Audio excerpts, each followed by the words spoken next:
Hello students, कैसे आप लोग? उम्मीद करते हैं बढ़िया होंगे, अच्छे होंगे, मस्त होंगे और स्वस्थ होंगे, ठीक है ना। और अपना बोर्ड एग्जाम का जो तैयारी है बेहतरीन तरीका से कर रहे होंगे। तो आज जो हम लोग का जो दीर्घ उत्तरीय प्रश्न का जो सीरीज चल रहा था उसका लेक्चर नंबर 8 है ना। और आज के क्वेश्चन में हम लोग 2 क्वेश्चन को और कवर करेंगे। हम लोगों ने ऑलरेडी 12 क्वेश्चन को कवर कर लिया है ना। तो आज 13 और 14 मतलब 14 क्वेश्चन आज हम लोग का हो जाएगा, है ना। अगर आप पीछे वाला लेक्चर नहीं देखे हैं तो आप पूरा मतलब लेक्चर जाके देखिए 1 से लेकर के, है ना। मतलब वहीं से क्वेश्चन आने वाला है बोर्ड एग्जाम में, वहीं से दीर्घ उत्तरीय प्रश्न जो आता है ना वहीं से क्वेश्चन आपका आ जाएगा, है ना। अगर जितना आप करवा रहे हैं दीर्घ उत्तरीय प्रश्न अगर उतना आप कर लेते हैं तो आपको बोर्ड एग्जाम में फिर फिजिक्स के दीर्घ उत्तरीय प्रश्न में कोई भी दिक्कत नहीं होने वाला है, ठीक है ना। तो चलिए अपने लेक्चर को शुरू करते हैं। तो देखिए आज जो हमारा प्रश्न है, हमारा प्रश्न क्या हुआ, चुंबकीय द्विध्रुव के कारण निरक्षीय स्थिति में चुंबकीय क्षेत्र की तीव्रता का व्यंजक प्राप्त करना है, ठीक है। और ये हमारा क्वेश्चन लेक्चर मतलब क्वेश्चन नंबर क्या है, ये हमारा क्वेश्चन नंबर है 13, है ना। चुंबकीय द्विध्रुव के कारण निरक्षीय स्थिति में चुंबकीय क्षेत्र की तीव्रता का व्यंजक। ध्यान से समझिएगा, कंसंट्रेशन के साथ समझिएगा, पूरा समझ में आएगा। जैसे विद्युत द्विध्रुव को आप लोग समझे होंगे ना, तो जिस प्रकार विद्युत द्विध्रुव होता है उसी प्रकार चुंबकीय द्विध्रुव भी होता है। जैसे वहां पे चार्ज होता है, यहाँ पे क्या होता है, चार्ज की जगह पे यहाँ पे ध्रुव प्रबलता आ जाता है, ठीक है। आराम से सुनिए। मान लेते हैं मेरे पास एक चुंबकीय द्विध्रुव है ना। मेरे पास एक चुंबकीय द्विध्रुव का मान लेते हैं ऐसा कुछ, ये चुंबकीय द्विध्रुव, ठीक है। यहाँ पे है एक ध्रुव प्रबलता, यहाँ पे एक ध्रुव प्रबलता है, 2 जगह पे ध्रुव प्रबलता होता है चुंबकीय द्विध्रुव में, ठीक है जी, है ना। मान लीजिए कि यहाँ पे जो ध्रुव प्रबलता है वो है -m, कितना -m, है ना। और यहाँ पे जो ध्रुव प्रबलता है वो है +m, ठीक है, बात क्लियर। और इस द्विध्रुव का अगर नाम देना चाहे तो हम ए बी नाम दे सकते हैं, ए बी। और इन दोनों ध्रुव प्रबलताओं के जो बीच का जो डिस्टेंस है, यहाँ से लेकर के यहाँ तक का जो डिस्टेंस है, इस डिस्टेंस को हमने मान लिया 12। दोनों ध्रुव प्रबलताओं के बीच का डिस्टेंस कितना है, 12 है, ठीक है ना। और इस द्विध्रुव के मध्य बिंदु से, मान लीजिए मिडिल पॉइंट है द्विध्रुव का, है ना, मिडिल पॉइंट है, इसको O बोल देते हैं। तो अगर ये मध्य बिंदु है, पूरा डिस्टेंस 12 है, और अगर मिडिल पॉइंट ये है तो L डिस्टेंस इधर होगा और L डिस्टेंस इधर होगा, तब ना पूरा 12 होगा। L और L कितना हो जाएगा, पूरा 12, ठीक है। और इसके मध्य बिंदु से हुआ, मध्य बिंदु से लंबवत, मध्य बिंदु से लंबवत कुछ दूरी पर, इस दूरी को आप नाम दे सकते हैं x। कितना दूरी पर, मध्य बिंदु से लंबवत x दूरी पर एक पॉइंट है, मान लीजिए P, है ना। और ये लंबवत, निरक्षीय का मतलब क्या होता है, निरक्षीय स्थिति का मतलब क्या होता है, द्विध्रुव से लंबवत। कोई भी तो अगर द्विध्रुव से लंबवत होता है तो उसको बोलते हैं उसको निरक्षीय स्थिति में, ठीक है ना। तो देखिए इसके लंबवत है ना, मान लीजिए बिंदु P है, और इसके वजह से फिर यहाँ पे आपको क्या निकालना है, इन दोनों ध्रुव प्रबलताओं के वजह से, मतलब ये पूरा द्विध्रुव के कारण चुंबकीय जो द्विध्रुव है इसके वजह से यहाँ पे हमको चुंबकीय क्षेत्र की तीव्रता निकालना है। आराम से देखिए, जैसा विद्युत द्विध्रुव था उसी प्रकार से ये भी है। थोड़ा सा इसमें क्या होता है, जैसे वहां पे चार्ज था यहाँ पे आता है ध्रुव प्रबलता। जैसे वहां पे विद्युत द्विध्रुव आघूर्ण आता था P, यहाँ पे आएगा चुंबकीय द्विध्रुव आघूर्ण, ठीक है ना। अच्छा आराम से समझिए। इसको हम बताने से पहले कुछ बात हम बताते हैं साइड में, उसको आप लोग याद रखिएगा कि अगर मान लीजिए मेरे पास कोई अगर मान लीजिए क्या है, चुंबकीय द्विध्रुव है, यहाँ पे +m ध्रुव प्रबलता और यहाँ पे -m ध्रुव प्रबलता है, और इन दोनों ध्रुव प्रबलताओं के बीच की दूरी कितना है, 12 है, कितना है, 12 है। तो यहाँ पे एक चीज याद रखिएगा कि चुंबकीय द्विध्रुव आघूर्ण का फॉर्मूला यहाँ पे होता है, एक होता है यहाँ पे चुंबकीय द्विध्रुव आघूर्ण m बराबर याद रखिएगा कितना होता है, ये वो ध्रुव प्रबलता का परिमाण आगुना दोनों ध्रुव प्रबलताओं के बीच की दूरी, है ना। वहां पे आता था जब विद्युत द्विध्रुव था, वहां पे जब विद्युत द्विध्रुव था तो वहां पे आता था विद्युत द्विध्रुव आघूर्ण, ठीक है। लेकिन यहाँ पे हुआ चुंबकीय द्विध्रुव है ना। तो यहाँ पे जो आएगा वो आएगा चुंबकीय द्विध्रुव आघूर्ण। और चुंबकीय द्विध्रुव आघूर्ण का जो फॉर्मूला होता है मतलब चुंबकीय द्विध्रुव आघूर्ण को m से दिखाते हैं, और m बराबर फॉर्मूला कितना होता है, एक ध्रुव प्रबलता का परिमाण और इन दोनों ध्रुव प्रबलताओं के बीच की दूरी, दूरी कितना है, 12, तो m × 12 के बराबर होता है, ठीक है। आप याद रखिएगा इस बात को।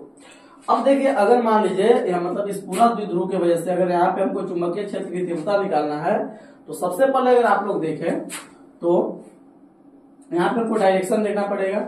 और वही बात है कि पॉजिटिव ध्रुव प्रबलता है, यहाँ पे वही बात है कि अगर मान लीजिए आपके पास कोई ध्रुव प्रबलता पॉजिटिव है, +m ध्रुव प्रबलता है, तो इसके वजह से जो मैग्नेटिक फील्ड होता है, इसके वजह से जो मैग्नेटिक फील्ड होता है, आराम सुनिए हम क्या बोल रहा है, अगर कोई प्लस m ध्रुव प्रबलता है तो पॉजिटिव ध्रुव प्रबलता मतलब क्या, नॉर्थ पोल। पॉजिटिव ध्रुव प्रबलता का मतलब क्या है, नॉर्थ पोल है। तो नॉर्थ पोल के वजह से जो होता है, मतलब पॉजिटिव ध्रुव प्रबलता की वजह से जो होता है मैग्नेटिक फील्ड, उससे दूर होता है। उससे क्या होता है, दूर होता है।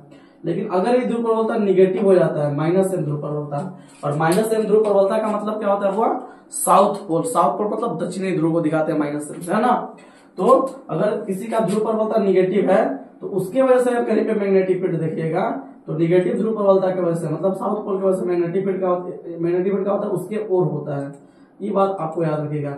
जस्ट उसी प्रकार का वहां पे जैसे पॉजिटिव चार्ज की वजह से क्या होता था, पॉजिटिव चार्ज की वजह से इलेक्ट्रिक फील्ड उससे दूर होता था और निगेटिव चार्ज की वजह से उसके ओर होता था।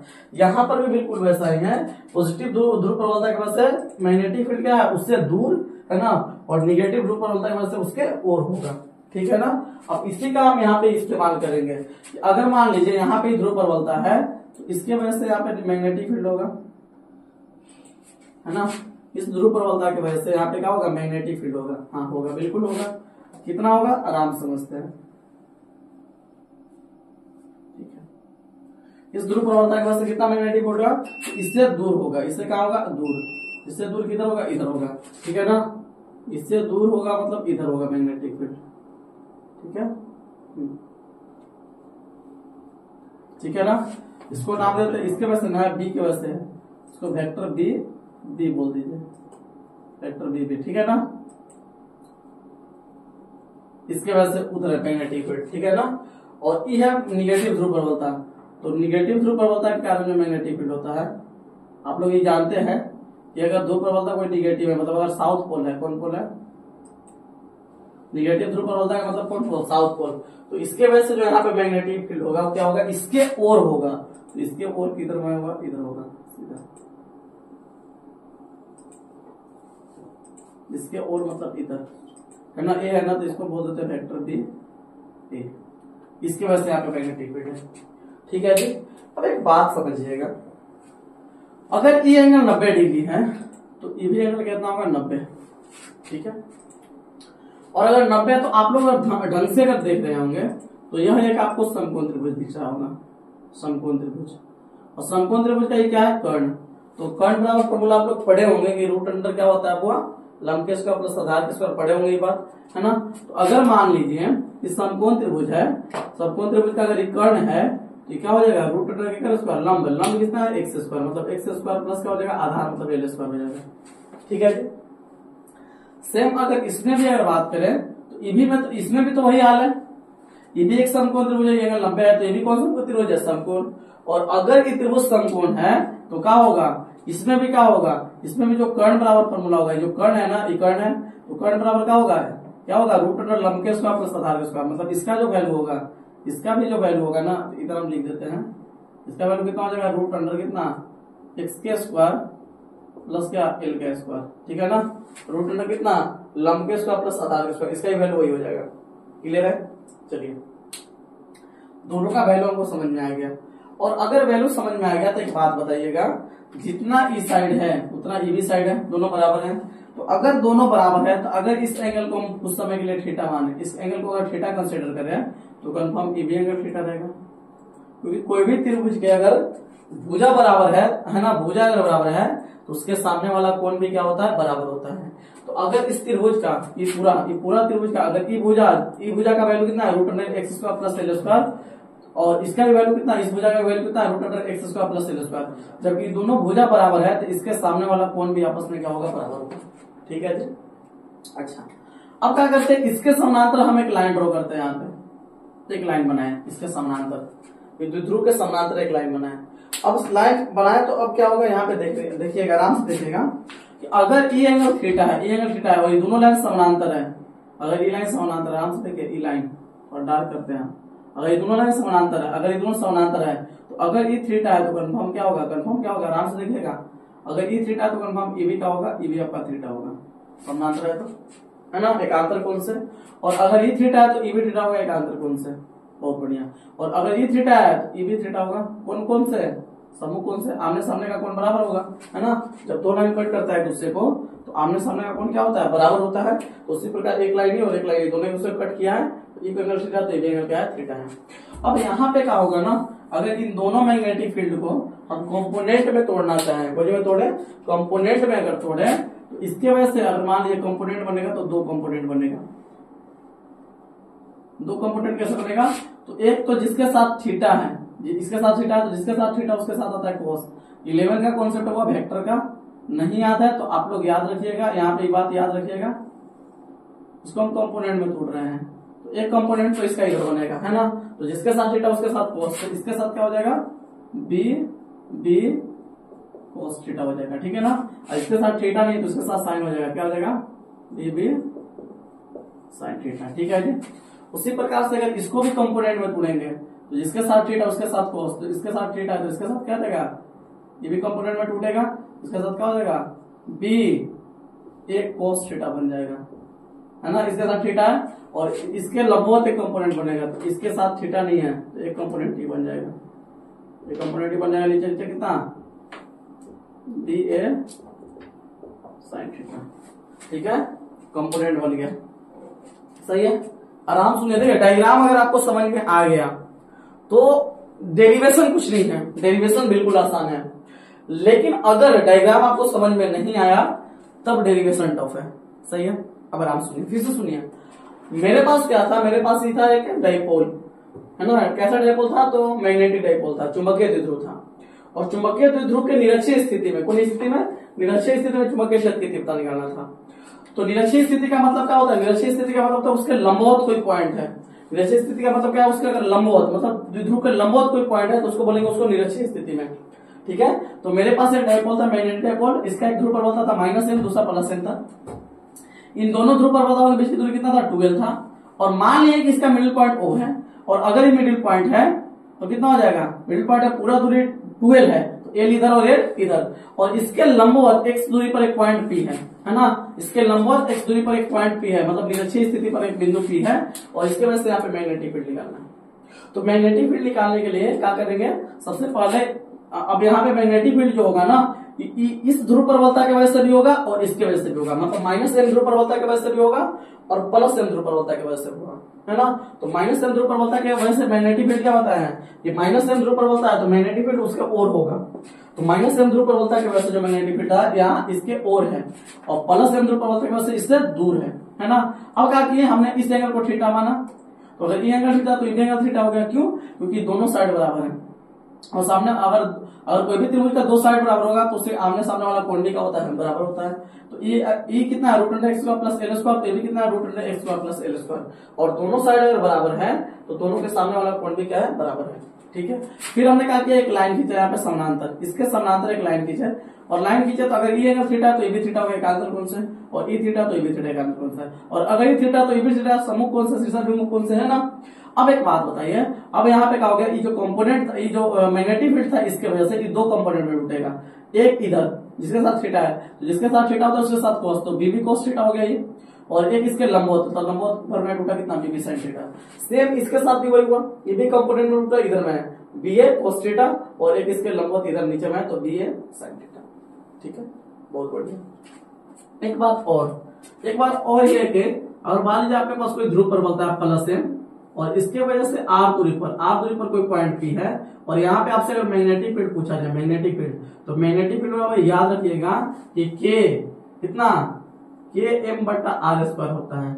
यहाँ पे K का जो वैल्यू होता है ना, फिर से सुनिए क्या बोल रहा है, अगर आपके पास कोई +m ध्रुव प्रबलता है ना, और उससे कुछ दूरी पर पॉइंट कोई P है, कोई पॉइंट क्या है, P है ना, और उससे मतलब उसके वजह से अगर आपके पास मैग्नेटिक फील्ड निकालना है तो मैग्नेटिक फील्ड का फॉर्मूला क्या होता है, K × m/r²। लेकिन यहाँ पे जो K का वैल्यू होता है ना, ये वाला जो दिख रहा है, यहाँ पे जो K का वैल्यू होता है, K का वैल्यू याद रखिएगा कि μ0/4π के बराबर होता है, μ0/4π के बराबर, ठीक है ना। K का वैल्यू के बराबर होता है μ0/4π के बराबर। तो आप यहाँ पे μ0/4π में डायरेक्ट लिख सकते हैं कि मैग्नेटिक फील्ड क्या होगा, μ0/4π × m/r², ठीक है जी। वो आपके ऊपर डिपेंड करेगा, अगर आप लिखना चाहे तो लिखते हैं, हम लिख दे रहे हैं यहाँ पे क्या, μ0/4π × m/r², ठीक है जी। अब वही काम यहाँ करेंगे, हम लिखेंगे कि माइनस एम ध्रुव प्रबलता के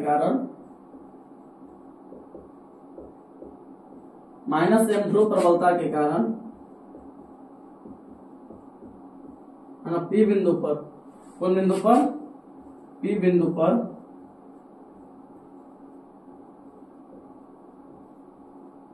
चुंबकीय क्षेत्र का परिमाण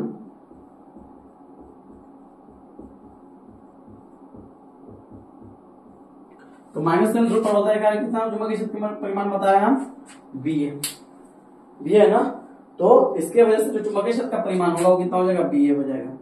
बी बराबर कितना हो जाएगा बताइए, क्या हो जाएगा, ध्रुव प्रबलता के कारण चुंबकीय क्षेत्र का परिमाण कितना होता है, म्यू नॉट बटा 4π2m बटा r स्क्वायर होता है ना। तो यहाँ पे r होता है दूरी, तो इसके वजह से यहाँ तक का क्या हो जाएगा, ई तो कांस्टेंट है तो ये आएगा म्यू नॉट बटा क्या है पाई 4π इनटू m की माइनस m। ढेर लोग माइनस एम लेता, नहीं माइनस एम नहीं लेना, एम लेना। क्यों, क्योंकि जो मैग्नेटिक फील्ड होता है, जो चुंबकीय क्षेत्र होता है, होता है सदिश राशि, और सदिश का परिमाण कभी भी निगेटिव नहीं हो सकता है, ठीक है ना। तो अगर यहाँ पे प्लस एम ध्रुव प्रबलता रहे या फिर माइनस एम ध्रुव प्रबलता रहे, इसके वजह से जो चुंबकीय क्षेत्र का परिमाण होगा ना म्यू नॉट बटा 4π2m बटा r स्क्वायर रहेगा, ठीक है ना। यहाँ पे साइन के साथ कंसीडर नहीं करते हैं। हाँ, साइन केवल बताएगा ना कि अगर पॉजिटिव ध्रुव प्रबलता है तो उसके वजह से मैग्नेटिक फील्ड उससे दूर होगा, और अगर निगेटिव ध्रुव प्रबलता है तो उसके और होगा, बस इतना ही बताएगा निगेटिव। बाकी यहाँ पे निगेटिव साइड का यूज नहीं करेंगे हम, ठीक है ना। तो इसके वजह से जो चुंबकीय क्षेत्र की तीव्रता होगा कितना होगा, म्यू नॉट बटा 4π m की m रहेगा, माइनस को कंसीडर नहीं करना, बटा r स्क्वायर दूरी, मतलब यहां से लेके यहां तक का दूरी कितना है, यहां से लेके यहां तक दूरी है एपी, तो ये हो जाएगा एपी का स्क्वायर। देखिए यहाँ पे r स्क्वायर था क्योंकि दूरी यहाँ पे r है, लेकिन यहाँ पे दूरी कितना है, एपी है, तो यहाँ पे क्या हो जाएगा, एपी का स्क्वायर हो जाएगा। अगर इसको हम कैलकुलेट करें तो हो जाएगा आपका म्यू नॉट बटा 4π इनटू m बटा एपी का वैल्यू कितना है बाबू, एपी का वैल्यू कितना है, √x² प्लस l स्क्वायर, तो हो जाएगा √x² प्लस l स्क्वायर का भी स्क्वायर, ठीक है जी। स्क्वायर से रूट हट जाएगा, इसलिए यहाँ से बी का जो वैल्यू आ जाएगा वो कितना आ जाएगा, म्यू नॉट बटा 4π इनटू m बटा स्क्वायर से रूट हट जाएगा तो कितना हो जाएगा, x² प्लस l स्क्वायर, ठीक है ना। ई आया बी का वैल्यू, सही है, क्लियर है। अब अगर इसके वजह से मैग्नेटिक फील्ड यहाँ पे निकल गया, इसके वजह से देखते हैं कि यहाँ पे मैग्नेटिक फील्ड का परिमाण कितना होता है, देख सकते हैं ना।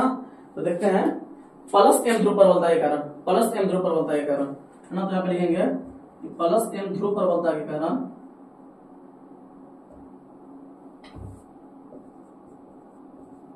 प्लस एम ध्रुव प्रबलता के कारण प्लस एम ध्रुव प्रबलता के कारण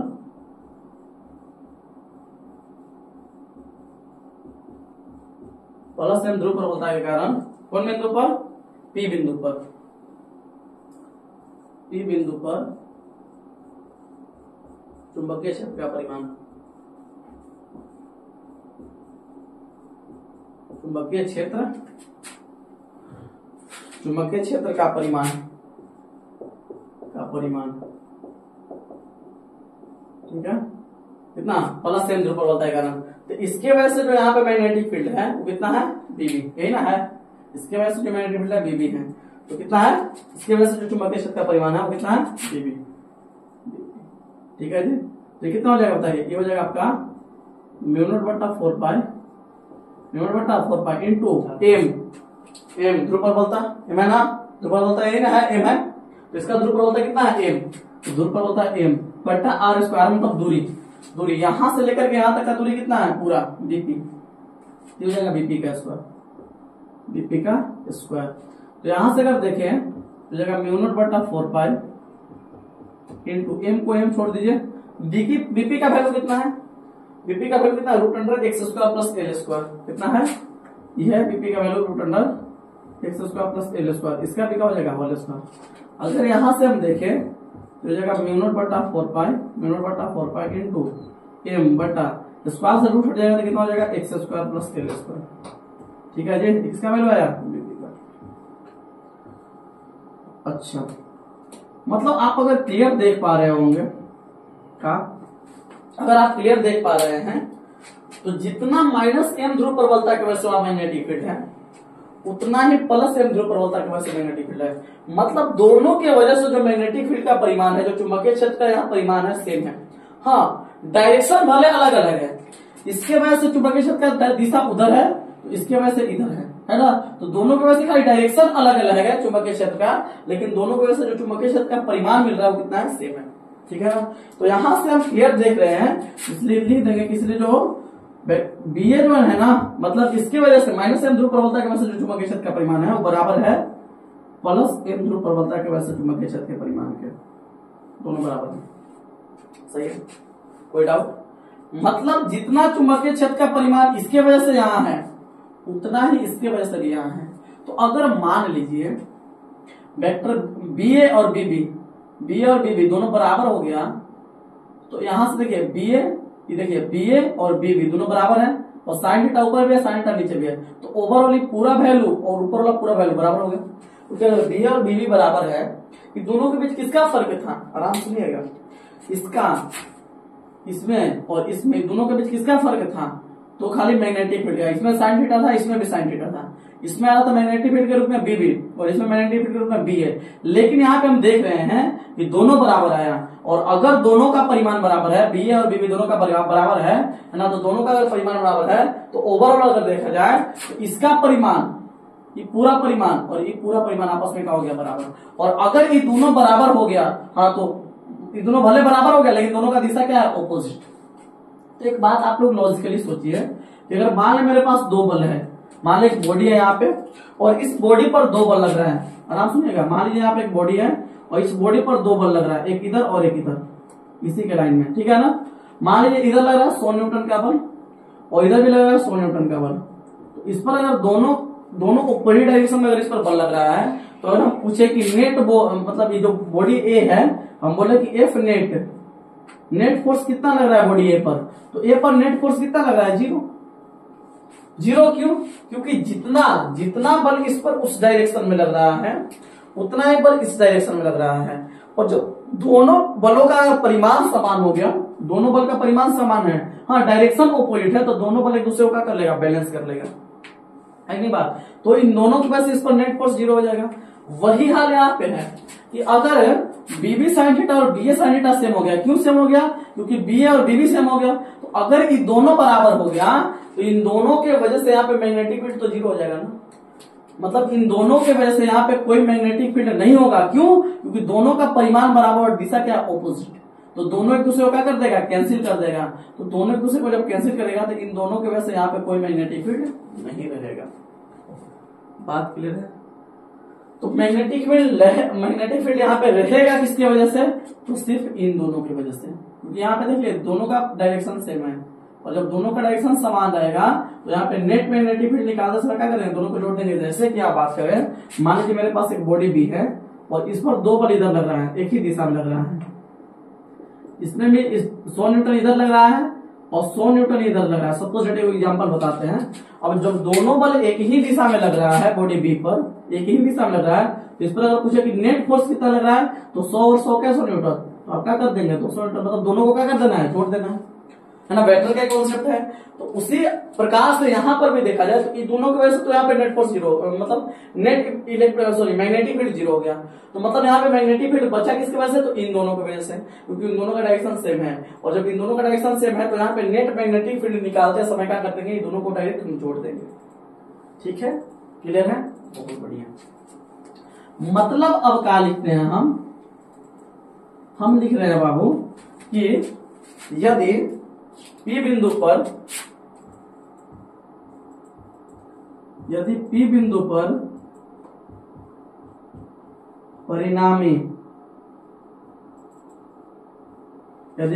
परिणामी चुंबकीय क्षेत्र का परिमाण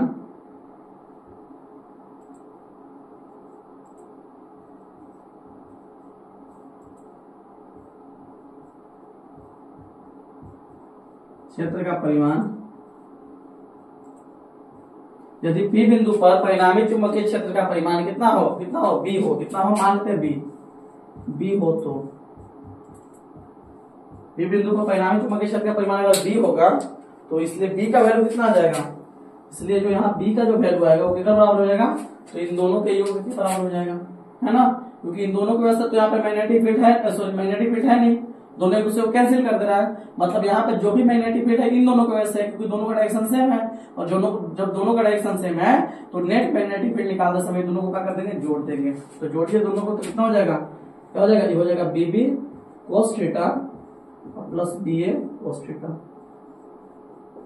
अब एक बात बताइए, अगर बी और बीबी दोनों सेम आ रहा है, ये भी आ रहा है म्यू नॉट बटा 4 एम बटा कितना x square plus L square, और ये भी कितना आ रहा है म्यू नॉट बटा 4 एम बटा x square plus L square. तो जब दोनों सेम है तो क्या बीबी की जगह बी ए नहीं लिख सकते हैं क्या, लिख सकते हैं। तो अगर लिखेंगे हम यहाँ पे तो क्या हो जाएगा, यहाँ पे हो जाएगा बी ए क्या कोस थीटा प्लस क्या हो जाएगा बी ए कोस थीटा, ठीक है ना। क्यों हम ऐसा लिखें, क्योंकि यहाँ पे बी ए जो है ना बराबर है बीबी के, इसलिए ऐसा हम लिख रहे हैं। बी ए क्या हो जाएगा 2, यहाँ पे हो जाएगा 2 बी ए कोस थीटा, 2 बी ए कोस थीटा, बी ए कोस थीटा प्लस बी ए कोस थीटा 2 बी ए कोस थीटा। अब अगर इसको हम सोल्व करें तो सबका वैल्यू पुट आउट करेंगे ना, हाँ तो वैल्यू अपन निकालना पड़ेगा अपने को। देखिए तो वैल्यू अगर यहाँ पे रखे हम तो क्या हो जाएगा बताइए, यहाँ पे हो जाएगा 2 की 2 रहेगा, 2 की 2 रहेगा। बी ए का वैल्यू कितना है, बी ए का वैल्यू देखिए, बी ए का वैल्यू म्यू नॉट बटा 4.2 एम बटा x square plus L square का, तो रख दीजिए कितना म्यू नॉट बटा क्या पाए 4 पाई इंटू एम बटा x square plus L square, ये हो गया, इंटू क्या आ गया, इंटू आ गया कोस थीटा। अब हमको क्या करना पड़ेगा, कोस थीटा का मान निकालना पड़ेगा। तो कोस थीटा का मान निकालने के लिए आप कोई ट्रायंगल में चलिए, या तो इस ट्रायंगल में चल रही है या तो इस ट्रायंगल में, कोई ट्रायंगल में चल के आप कोस थीटा का मान निकालेंगे। हम इस बात को मिटा देते हैं, आप लोग इसको लिख लिए होंगे, है ना। अब देखिए हमको निकालना पड़ेगा कोस थीटा, निकाल देते हैं, आसान है, ज्यादा टफ है नहीं। तो हम इधर साइड में किसमें चल देते हैं बताइए, इधर देखिए हम चलते हैं समकोण त्रिभुज, समकोण त्रिभुज किसमें भी चल रही है, मान लीजिए हम चल रहे हैं ओ पी बी में, ओ पी बी में, समकोण त्रिभुज ओ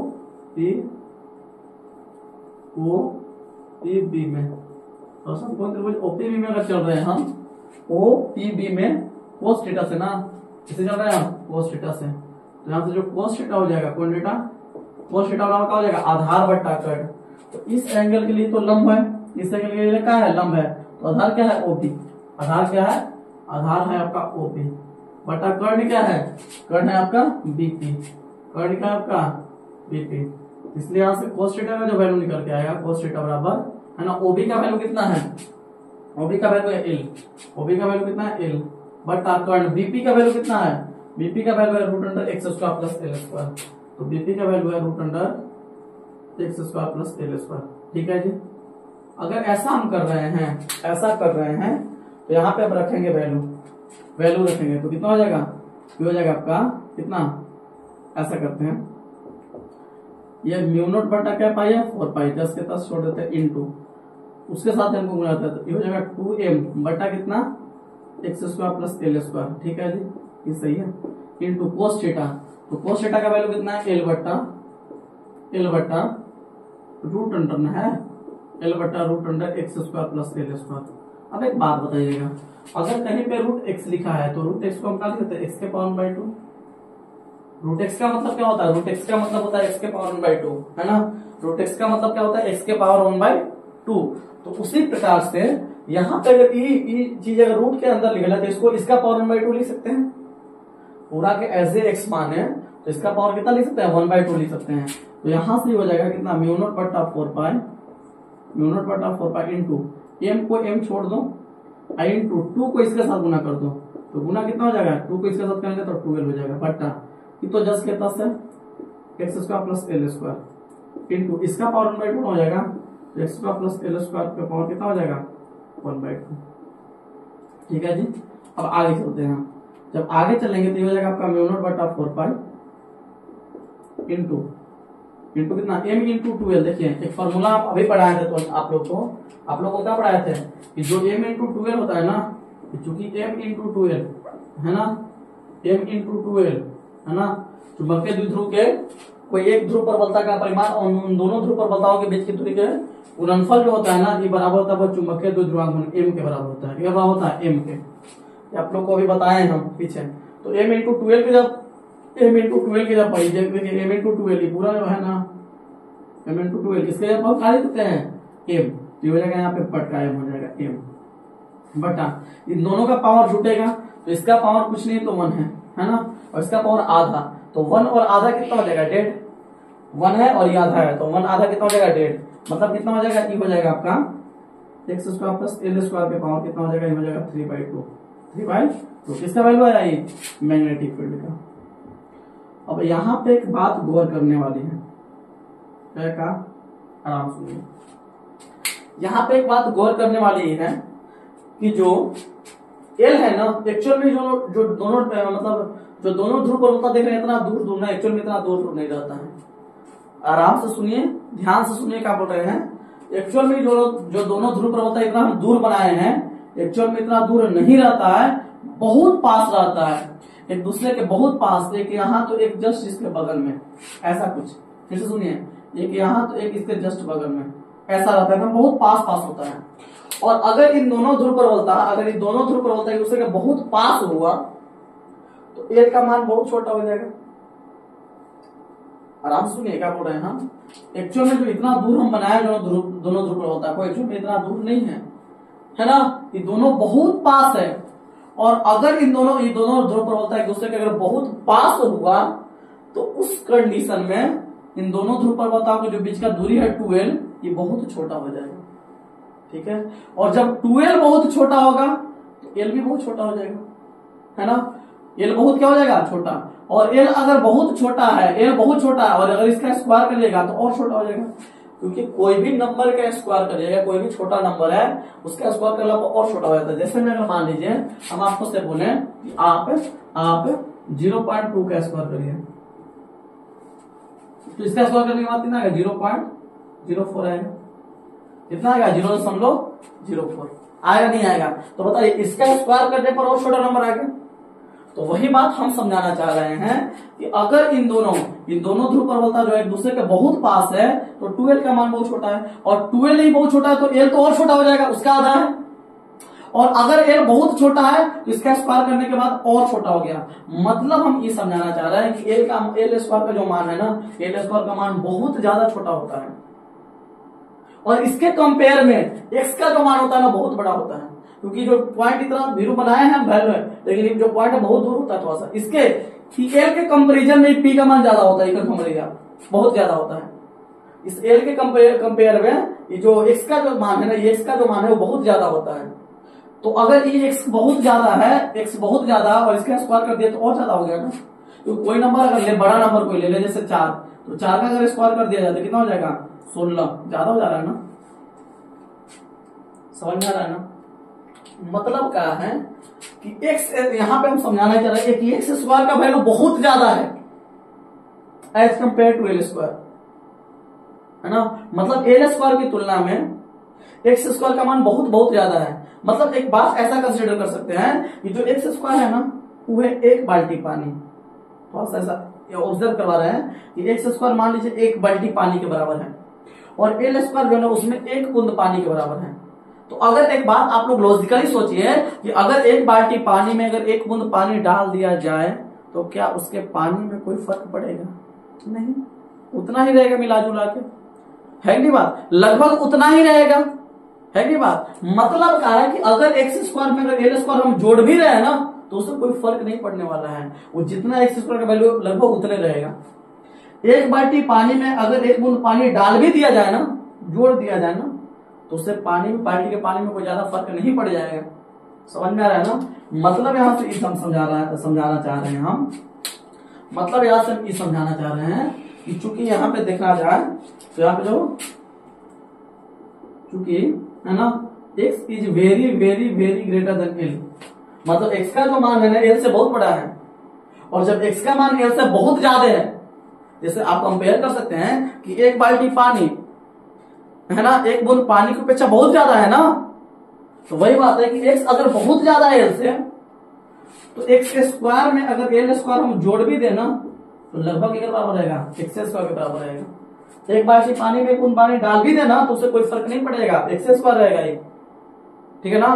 तो x square plus L square का वैल्यू लगभग क्या रहेगा, एक्स स्क्वायर के बराबर। तो यहाँ पे वैल्यू रख देंगे हम, तो इसलिए यहाँ से जो बी का जो वैल्यू निकल के आ जाएगा कितना आएगा, म्यू नॉट बटा 4 पाई इंटू एम बटा एम, चुंबकीय द्विध्रुव गुण एम बटा कितना हो जाएगा, ये हो जाएगा एक्स स्क्वायर। तो एक्स स्क्वायर का पावर कितना हो जाएगा, एक्स स्क्वायर का पावर हो जाएगा 3/2, ठीक है ना। तो ये 2 से 2 का हो जाएगा, कैंसिल हो जाएगा। इसलिए यहां से जो फाइनल मैग्नेटिक फील्ड निकल के आया, जो फाइनल मैग्नेटिक फील्ड यहां से निकल के आएगा बी बराबर कितना आ जाएगा, म्यू नॉट बटा 4 पाई इंटू एम बटा एक्स क्यूब,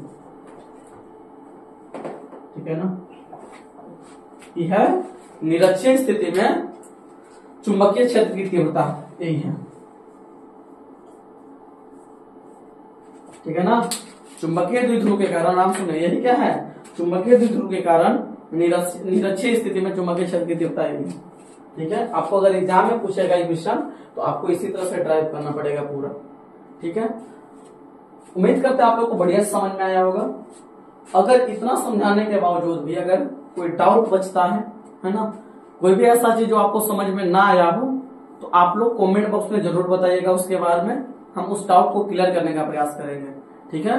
और अगर आपको मेरे द्वारा पढ़ाया गया कंटेंट अच्छा लग रहा है, समझ में आ रहा है, तो आप इसको ज्यादा से ज्यादा दोस्तों तक शेयर करें, है ना। साथ साथ वीडियो को लाइक करें और चैनल को सब्सक्राइब करना ना भूलें, ठीक है जी। चलिए अब चलते हैं अपने नेक्स्ट क्वेश्चन की तरफ, अगला क्वेश्चन की तरफ। अगला क्वेश्चन ज्यादा टफ नहीं, आसान है, आराम से सुनिए।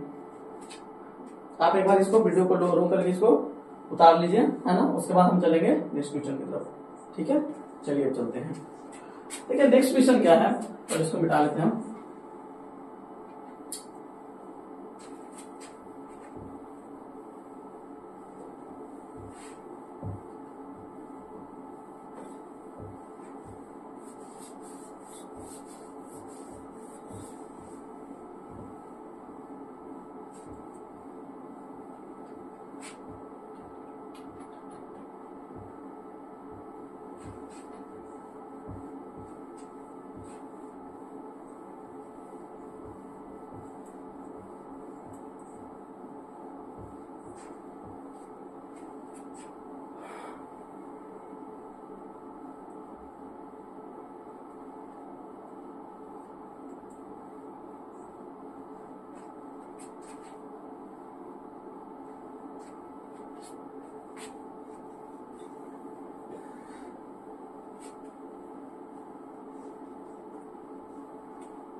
एक और क्वेश्चन बनता है, वो भी अक्सर एग्जाम में पूछा जाता है क्वेश्चन।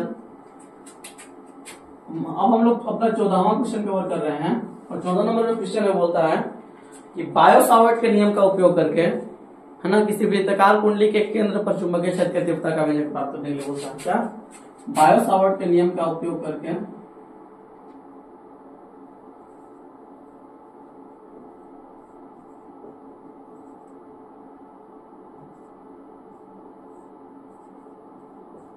बायो-सावर्ट के नियम का उपयोग करके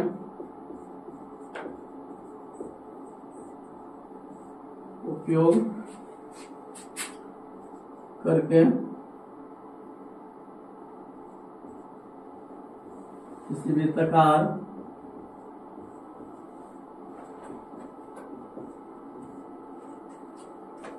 कुंडली के केंद्र पर चुंबकीय क्षेत्र की तीव्रता का व्यंजक प्राप्त करें।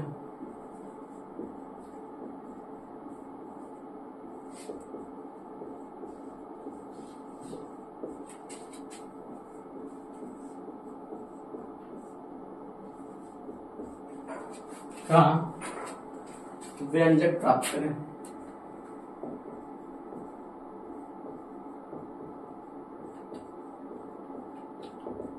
इसके नियम का उपयोग करके बायो-सावर्ट, ठीक है जी। मतलब हम लोग का जो सवाल बना, मतलब जो 14 नंबर क्वेश्चन है वो क्या है, बायो-सावर्ट के नियम का उपयोग करके आपको कोई वृत्ताकार कुंडली के केंद्र पर चुंबकीय क्षेत्र की तीव्रता का व्यंजक प्राप्त करना है, ठीक है। तो सबसे पहले हमको बायो सावर्ट का नियम पता होना चाहिए, ठीक है। तो देखिए बायो सावर्ट दो वैज्ञानिक थे, उन्होंने क्या कहा, मतलब कोई धारावाहिक चालक के समीप चुंबकीय क्षेत्र की तीव्रता ज्ञात करने के लिए बताया, है ना। सबसे पहले हमको थोड़ा सा बायो सावर्ट के नियम के बारे में पता होना चाहिए, क्योंकि जब तक हमको बायो सावर्ट के नियम के बारे में पता नहीं रहेगा जब तक हमको बायो सावर्ट के नियम के बारे में पता नहीं रहेगा तब तक हम, है ना, वृत्ताकार कुंडली के केंद्र पर कैसे निकालेंगे चुंबकीय क्षेत्र की तीव्रता, है कि नहीं बात। तो सबसे पहले हमको बायो सावर्ट के नियम के बारे में पता होनी चाहिए, तब जाके फिर हम, है ना, वृत्ताकार कुंडली के केंद्र पर चुंबकीय क्षेत्र की तीव्रता निकाल पाएंगे, है ना, उसके मदद से, ठीक है। चलिए सुनते हैं। तो सबसे पहले थोड़ा सा हम बात करते हैं बायो सावर्ट के नियम के, थोड़ा सा इसमें हम बात करते हैं, है ना, बायो सावर्ट के नियम का नियम। बायो सावर्ट का नियम क्या था, पहले सुनिए आराम से। देखिए बात ये है कि देख, अगर मान लीजिए मेरे पास कोई धारावाही चालक है, इसमें मान लीजिए करंट आई फ्लो कर रहा है, आई, तो कोई भी धारावाही चालक के समीप जब चुंबकीय क्षेत्र, देखिए इतना तो आप लोग को पता है कि अगर मान लीजिए मेरे पास अगर कोई वायर है और उस वायर में अगर करंट फ्लो कर रहा है, विद्युत धारा फ्लो कर रहा है, तो उसके चारों तरफ चुंबकीय क्षेत्र उत्पन्न होगा, इतना तो कंफर्म है। फिर से सुनिए क्या बोल रहे हैं हम। और इसको प्रमाणित कौन किए थे, तो इसको बताया था वो ऑस्ट्रेड, क्या बताया था, ऑस्ट्रेड एक प्रयोग किए थे, और उस प्रयोग में उन्होंने बताया था कि जब किसी धारावाही चालक में का विद्युत धारा प्रवाहित किया जाता है, कोई चालक में विद्युत धारा प्रवाहित किया जाता है, तो उसमें उसके चारों तरफ का उत्पन्न होता है, चुंबकीय क्षेत्र उत्पन्न होता है ना। इस बात को उन्होंने प्रमाणित किया था ऑस्ट्रेड नामक वैज्ञानिक ने, ठीक है जी। लेकिन फिर क्या हुआ ना, समस्या यह है, जब ऑस्ट्रेड बता दिए कि अगर कोई धारावाही चालक है और उससे में अगर हम करंट फ्लो करवाते हैं तो उसके चारों तरफ मैग्नेटिक फील्ड उत्पन्न होगा, चुंबकीय क्षेत्र उत्पन्न होगा, लेकिन सवाल ये आ गया वहां पे कि कितना उत्पन्न होगा। क्या है सवाल, कि जो मैग्नेटिक फील्ड उत्पन्न होगा वो कितना उत्पन्न होगा, तो इसके बारे में ऑस्ट्रेड नहीं बताएं। उन्होंने कल इतना बता दिया था कि अगर आपके पास कोई धारावाही चालक है, कोई धारावाही तार है, इसमें करंट फ्लो कर रहा है, तो इसके चारों तरफ जो है ना मैग्नेटिक फील्ड उत्पन्न होगा, इसके चारों मैग्नेटिक फील्ड उत्पन्न होगा, लेकिन कितना उत्पन्न होगा इसके बारे में उन्होंने नहीं बताया, ठीक है। तो इसका जवाब देने के लिए दो वैज्ञानिक है ना, उन्होंने बताया इसके बारे में, है ना। इसका जवाब देने के लिए दो वैज्ञानिक है, एक है बायो और एक है सावर्ट। इन दोनों ने मिलकर के बताया कि देखिए भाई, हम मतलब पूरा तार के वजह से तो मैग्नेटिक फील्ड नहीं बता सकते हैं। फिर से सुनिए, बायो और सावर्ट नामक जो वैज्ञानिक थे उन्होंने कहा कि देखिए, हाँ, अगर कोई धारावाही चालक के समीप चुंबकीय क्षेत्र की तीव्रता निकालना है, चुंबकीय क्षेत्र का परिमाण चाहिए, तो हम बता देंगे, लेकिन हम पूरा तार की वजह से नहीं बता पाएंगे। हम क्या बताएंगे, हम एक आपको अल्पांश की वजह से बता सकते हैं कि अगर मान लीजिए आप इस वायर पर एक छोटा सा अल्पांश काटती है, इस वायर पर अगर छोटा सा अल्पांश काटते हैं, छोटा सा अल्पांश काटते हैं, इसको हम अगर बोलते हैं डीएल, कितना बोलते हैं डीएल, और इस अल्पांश से कुछ दूरी पर, इस अल्पांश से कुछ दूरी पर मान लीजिए पॉइंट पी है, कितना दूरी पर, आर दूरी पर, तो इस अल्पांश की वजह से यहाँ पे मैग्नेटिक फील्ड बता सकते हैं। फिर से सुनिए, फिर से सुनिए, फिर से सुनिए हम क्या बोल रहे हैं, है ना। फिर से सुनिए क्या बोल रहे हैं हम ये कि देखिए, ऑस्ट्रेड जब वैज्ञानिक ये प्रूव कर दिए, सत्यापित कर दिए कि अगर कोई चालक में विद्युत धारा फ्लो करेगा तो उसके चारों तरफ मैग्नेटिक फील्ड उत्पन्न होगा, चुंबकीय क्षेत्र उत्पन्न होगा, लेकिन उसके बारे में उन्होंने ये नहीं बताया कि कितना चुंबकीय क्षेत्र उत्पन्न होगा, कितना का जानकारी उन्होंने नहीं बताया। तो उस जानकारी को देने के लिए दो वैज्ञानिक आए, एक आए बायो और एक आए सावर्ट। इन दोनों ने मिलकर के कोई धारावाही चालक के समीप चुंबकीय क्षेत्र का परिमाण बताया, लेकिन बात यह है कि पूरा वायर की वजह से नहीं बताया। ये कहे कि हाँ, बात ऐसा है कि अगर मान लीजिए आपके पास कोई धारावाही चालक है, उस पर अगर एक छोटा सा अल्पांश काटे, एक अल्पांश अगर डीएल काटे, तो इस अल्पांश से, छोटा सा अल्पांश की वजह से हमें आप मैग्नेटिक फील्ड बता सकते हैं। कह चलिए ठीक है, आप इस अल्पांश की वजह से बता दीजिए, वैज्ञानिक बताया कि आप अल्पांश की वजह से बता दीजिए। अब वैसे भी अगर हमको अल्पांश की, छोटा सा अल्पांश की वजह से अगर आपको मैग्नेटिक फील्ड पता चल जाएगा, तो हम पूरा वायर की वजह से मैग्नेटिक फील्ड यहाँ निकाल लेंगे। किसका उपयोग करके, इंटीग्रेशन का उपयोग करके, है कि नहीं बात। तो जो अल्पांश की वजह से, इस छोटा सा अल्पांश की वजह से जो यहाँ पे मैग्नेटिक फील्ड बताया, वो बताया कि डीपी, और इस डीबी का वैल्यू उन्होंने क्या बताया, इस डीबी का जो वैल्यू बताया उन्होंने कितना बताया, म्यू नॉट बटा 4 पाई, म्यू नॉट बटा 4 पाई इंटू कितना आई डीएल साइन थीटा। अब सवाल सर थीटा, तो थीटा हुआ अल्पांश और ये आर वेक्टर के बीच का कोण है ना, थीटा है। तो म्यू नॉट बटा 4 पाई इंटू आई डीएल साइन थीटा बटा कोण स्क्वायर आर स्क्वायर। आर क्या है, अल्पांश से पॉइंट का दूरी, ये बताया उन्होंने। यही आपका बायो सावर्ट का नियम। ठीक है, आप लोग पढ़े होंगे इसके बारे में, है ना। नहीं पढ़े तो खाली फॉर्मूला को याद रखिए, आपको पूरा समझ में आ जाएगा। ठीक है, क्या बताया बायो सावर्ट, बायो सावर्ट ने क्या बताया था, पूरा चालक के वजह से मैग्नेटिक फील्ड नहीं बताया वो, किसके वजह से बताया, सिर्फ वो बताया एक छोटा सा अल्पांश की वजह से, और छोटा से अल्पांश जो डीएल काटे इसके वजह से जो मैग्नेटिक फील्ड उन्होंने बताया, कितना बताया, डीबी बताया। छोटा सा, जब अल्पांश से छोटा है तो मैग्नेटिक फील्ड कितना आएगा, छोटा आएगा। तो डीबी जो मैग्नेटिक फील्ड का परिमाण बताया उन्होंने कितना बताया, म्यू नॉट बटा 4 पाई इंटू आई डीएल साइन थीटा बटा आर स्क्वायर। आई क्या है, तो ये अल्पांश में मतलब ये वायर में करंट फ्लो होने वाला करंट का मान है आई, डीएल है अल्पांश, साइन थीटा, थीटा क्या है अल्पांश, और ये जो इसका पोजीशन मेटर है, दोनों के बीच का कोण थीटा है, और बट्टा आर स्क्वायर, मतलब यहाँ दूरी जो है ना, मतलब वायर से अल्पांश से पॉइंट पी के बीच की दूरी है उसका क्या है, स्क्वायर है। बात क्लियर, बस। अब ये नियम जान गए, और अब इसी नियम का उपयोग करके, ये नियम जब जान गए, इसी नियम को क्या बोलेगा, यही है आपका बायो सावर्ट का नियम। और इसी नियम का उपयोग करके हमको कोई वृत्ताकार कुंडली, कौन कुंडली, वृत्ताकार कुंडली के केंद्र पर चुंबकीय क्षेत्र का वैल्यू प्राप्त करना है। ठीक है, ज्ञात करते हैं। मान लेते हैं कि मेरे पास एक वृत्ताकार कुंडली है ए। ठीक है, आराम से समझिएगा, ज्यादा टफ नहीं है, आसान समझ में आ जाएगा। मेरे पास एक वृत्ताकार कुंडली ई है, और मान लेते हैं कि इस कुंडली का जो रेडियस है, ये रेडियस जो है ना, इसका रेडियस मान लेते हैं कि आर है ना, इसका सेंटर ओ है। और इस कुंडली में जो करंट फ्लो कर रहा है, मान लीजिए एंटी क्लॉकवाइज दिशा में आई करंट फ्लो कर रहा है। ठीक है, आराम से समझिए, आई करंट फ्लो कर रहा है, और इस कुंडली के केंद्र पर हमको चुंबकीय क्षेत्र की तीव्रता निकालना है, मैग्नेटिक फील्ड निकालना है। तो इस पूरा कुंडली के कारण इसके केंद्र पर चुंबकीय क्षेत्र निकालने के लिए हमको क्या करना पड़ेगा, देखिए हम पूरा कुंडली की वजह से एक बार तो मैग्नेटिक फील्ड कैलकुलेट कर नहीं सकते हैं, क्योंकि बायो सावर्ट के नियम क्या बोले थे, बायो सावर्ट के नियम जो बताया वो बताया क्या कि भाई हम पूरा वायर की वजह से मैग्नेटिक फील्ड नहीं बता सकते हैं, लेकिन हाँ एक छोटा सा अल्पांश की वजह से हम आपको मैग्नेटिक फील्ड जरूर बता सकते हैं। और छोटा सा अल्पांश की वजह से मैग्नेटिक फील्ड में क्या बताया, म्यू नॉट बटा 4 पाई इंटू आई डीएल साइन थीटा बटा आर स्क्वायर। तो उसी प्रकार से अगर हमको पूरा कुंडली की वजह से अगर यहाँ पे मैग्नेटिक फील्ड चाहिए, तो हमको क्या करना पड़ेगा, सबसे पहले हमको एक छोटा सा अल्पांश काटना पड़ेगा इसमें। तो हमने एक छोटा सा इस पे अल्पांश काटा, इस अल्पांश को हमने क्या बोला, इस अल्पांश को हमने बोला डीएल, है ना। और यहाँ पे देखिए अगर ये टेंजेंशियल है ना, स्पर्श रेखीय है, तो इन दोनों के बीच का एंगल कितना रहेगा, 90। अल्पांश और ये जो है ना, दोनों के बीच का एंगल 90 रहेगा ना। तो अगर मान लीजिए इस अल्पांश की वजह से यहाँ पे मैग्नेटिक फील्ड डीबी है, देखेंगे यदि अल्पांश डीएल के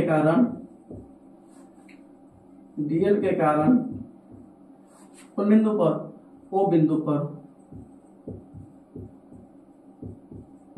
पर उन चुंबकीय क्षेत्र का परिमाण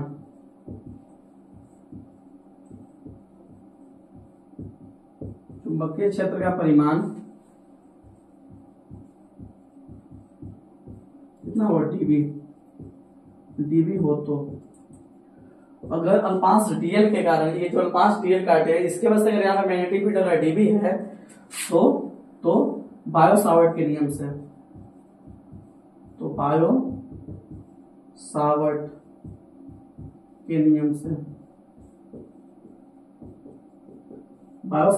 अगर चलेंगे तो डीबी का वैल्यू कितना हो जाएगा, डीबी जो हो जाएगा वो कितना हो जाएगा, म्यू नॉट बटा 4 पाई इंटू आई डीएल। इसमें करंट तो आई फ्लो कर रहा है, अल्पांश में करंट आई फ्लो कर रहा है, तो आई डीएल साइन थीटा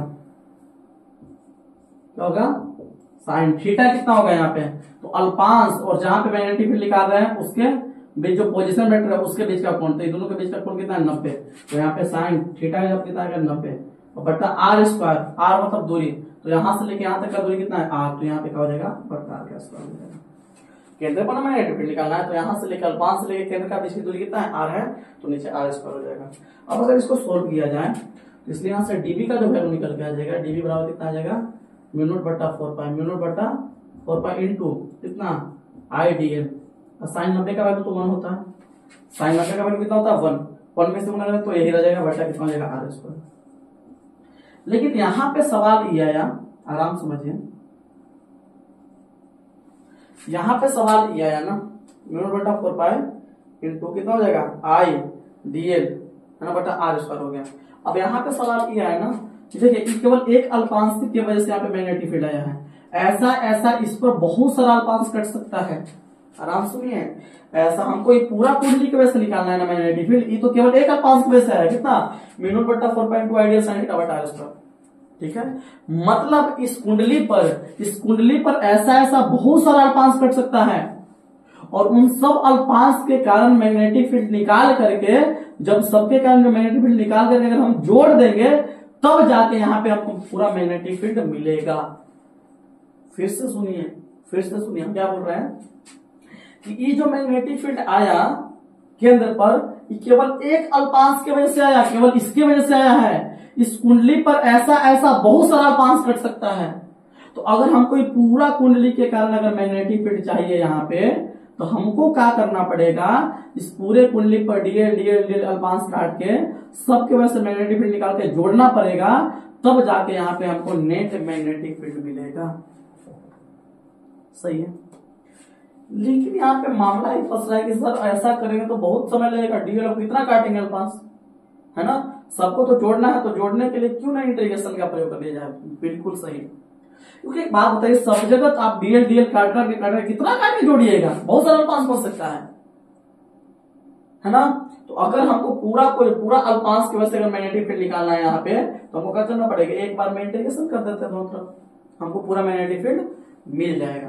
तो हम यहाँ पे लिखते हैं दोनों तरफ समाकलन करने पर, दोनों तरफ करने पर समाकलन, है ना, यानी समाकलन करने पर, समाकलन करेंगे तो क्या हो जाएगा इंटीग्रेशन डीवी, पूरा मैग्नेटिक फील्ड को क्या कर रहे हैं, जोड़ रहे हैं, इंटीग्रेशन डीवी हो रहा है ना, ये जो पूरा magnetic field DV DV DV DV सब अल्पांश कर डीवी डीवी डीवी डीवी सब जो मैग्नेटिक फील्ड आ रहा है सबको क्या कर रहे हैं, हम जोड़ रहे हैं, और जोड़ने के लिए इंटीग्रेशन का उपयोग किया जाता है। तो इंटीग्रेशन डीवी इक्वल टू क्या हो जाएगा, इंटीग्रेशन म्यू नॉट बटा 4 पाई इंटू कितना हो जाएगा आईडीएल बटा आर स्क्वायर। अब डीबी का इंटीग्रेशन पूरा, मतलब डीबी डीबी करके अगर dB dB dB dB dB, मतलब अगर मान लीजिए जितना, मतलब जो अल्पांश सब काट रहे हैं सबके पास यहाँ पे इसके वजह से डीबी है, अगला अल्पांश की वजह से डीबी, अगला अल्पांश की वजह से डीबी, ऐसा सब अल्पांश की वजह से मैग्नेटिक फील्ड सबको अगर जोड़ेंगे तो मान लीजिए हमको पूरा मैग्नेटिक फील्ड कितना मिला, बी मिला, कितना मिला, पूरा मैग्नेटिक फील्ड हमको मिलेगा बी। तो बी बराबर, अभी तक जो कांस्टेंट टर्म है उसको निकाल दिए बाहर, म्यू नॉट बटा 4 पाई तो कांस्टेंट होता है, करंट भी यहाँ कांस्टेंट है, आई करंट फ्लो कर रहा है, जितना भी अल्पांश काटेंगे सब में करंट का मान कितना होगा आई, तो यहाँ पे आई भी कांस्टेंट है, आर भी कांस्टेंट है, क्योंकि जितना भी इस पर अल्पांश कटेगा सब अल्पांश की वजह से जो वो बिंदु है उसका दूरी सेम रहेगा, आर रहेगा, आर के बराबर रहेगा, तो आर भी सेम है, तो सबको बाहर निकाल दिया, कितना को म्यू नॉट बटा 4 पाई इंटू कितना आई बटा आर स्क्वायर, तो बाहर निकल गया, तो इंटीग्रेशन क्या हो जाएगा डीएल। अब अल्पांश जब डीएल यहाँ काटे, फिर यहां से आगे काटेंगे, फिर काटेंगे और ऐसे काटते काटते यहाँ पहुंच जाएंगे। तो जब यहां से अल्पांश काटना शुरू किए हैं तो यहाँ पे मान लेते हैं डीएल का वैल्यू 0 है, कितना है 0 है, लेकिन जब यहां से काटते काटते काटते काटते काटते काटते यहां तक चलेंगे, ये पूरा दूरी यहां तक तय कर लेंगे, और इतना पूरा दूरी कितना होता है 2 पाई आर, तो यहां तक अल्पांश काटना है 2 पाई आर तक, परिधि पूरा परिधि में होगा, यहां से काटेंगे तो मान लेंगे यहाँ पे डीएल का वैल्यू 0 है, लेकिन जब काटते जाएंगे यहाँ तक जब जोड़ के आएंगे, पूरा काटते आएंगे, तो उस कंडीशन में लेंथ कितना हो जाएगा, ये पूरा लेंथ हो जाएगा 2 पाई आर के बराबर, परिधि के बराबर। अब यहाँ पे अगर देखा जाए तो हो जाएगा म्यू नॉट बटा 4 पाई इंटू कितना हो जाएगा आई बटा आर स्क्वायर इंटू डीएल का इंटीग्रेशन कितना होगा एल, डीएल का इंटीग्रेशन कितना होगा एल 0 से 2 पाई आर। अब देखिए इसको हो जाएगा म्यू नॉट बटा 4 पाई इंटू आई बटा आर स्क्वायर। अब इसमें देखिए पहले डालेंगे अपर लिमिट, तो अपर लिमिट डालेंगे कितना हो जाएगा 2 पाई आर, माइनस लोअर लिमिट डालेंगे तो माइनस ये हो जाएगा आपका कितना म्यू नॉट बटा 4 पाई इंटू आई बटा आर स्क्वायर इंटू कितना 2 पाई आर, तो 2 पाई आर से 0 हो जाएगा तो 2 पाई आर रहेगा, और यहाँ पे 2 पाई आर होगा, 2 आर नहीं 2 पाई आर। अब देखिए एक आर से एक आर कैंसिल हो जाएगा, ठीक है ना, यहाँ पे 2 दूनी 4 पाई कट जाएगा 2 बार में, ठीक है ना, और कुछ नहीं कटेगा। इससे जो मैग्नेटिक फील्ड यहाँ निकल के आया B बराबर कितना आया, म्यू नॉट आई बट्टा कितना 2r, म्यू नॉट आई बट्टा 2r। तो वृत्तकार कुंडली के केंद्र पर जो मैग्नेटिक फील्ड होता है कितना होता है, mu not I by 2r। कितना होता है, mu not I by 2r। लेकिन अगर कुंडली में फेरों की संख्या n को हो गया, अगर ये कुंडली n को हो गया तो ये मैग्नेटिक फील्ड n गुना बढ़ जाएगा, मतलब म्यू नॉट n ही हो जाएगा, n गुना बढ़ जाएगा ना। मतलब यदि कुंडली में फेरों की संख्या n हो, यहाँ पे लिख देते हैं हम, यदि कुंडली में फेरों की संख्या n हो, यदि कुंडली में फेरों की संख्या